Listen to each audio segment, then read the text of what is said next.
On another Trump-related question, the House Judiciary Committee has just voted to move forward with what Chairman Nadler is describing as an impeachment inquiry. As a member of the Senate that would have to deal with this, were the House to vote for impeachment, do you think it's a wise move?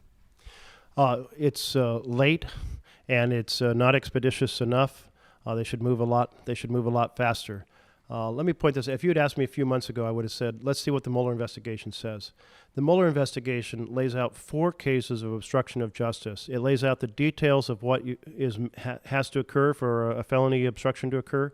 There has to be an act of obstruction.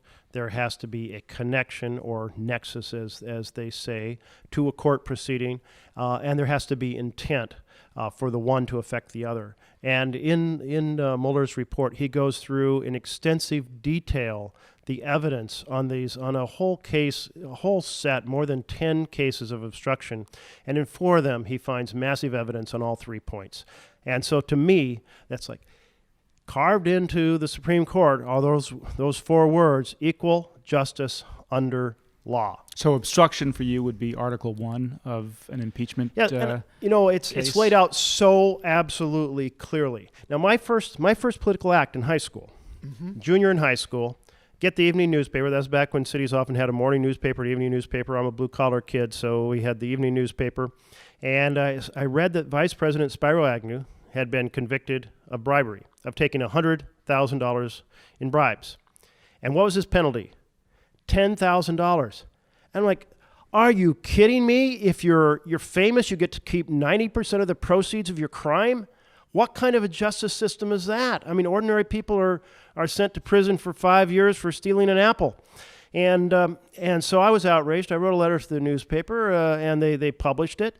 And I'm just like, it's core to our nation, the idea that people are held accountable no matter their status. In this case, criminal conduct is laid out in extensive detail.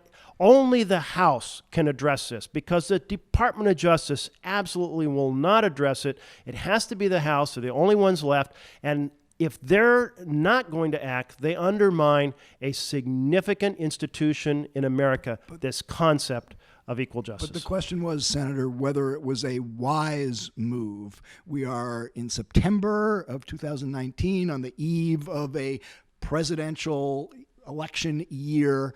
And so at this juncture, you say they should have moved earlier, but they didn't. So here we are now. Yeah, wisdom be damned. And here's what I mean by that. There are times that we are seeing the complete damage to the executive branch, to the Supreme Court through the theft of a Supreme Court seat, through the Senate by the routine use of the supermajority and the paralysis of the Senate. Here is a case where the Democrats hold in their hands the support for or the destruction of a key institution, the idea of equal justice under the law. I think they should move quickly. The idea of 4 months inquiry, I just kind of grabbed my head and said, what are you thinking? There's so much information. Hold 1 month, hold the vote, either impeach or don't, get it done. So if they wait 4 months and vote in December or January, does that make any sense to you? Well, I'm just saying if I was in charge, I would say speed it up.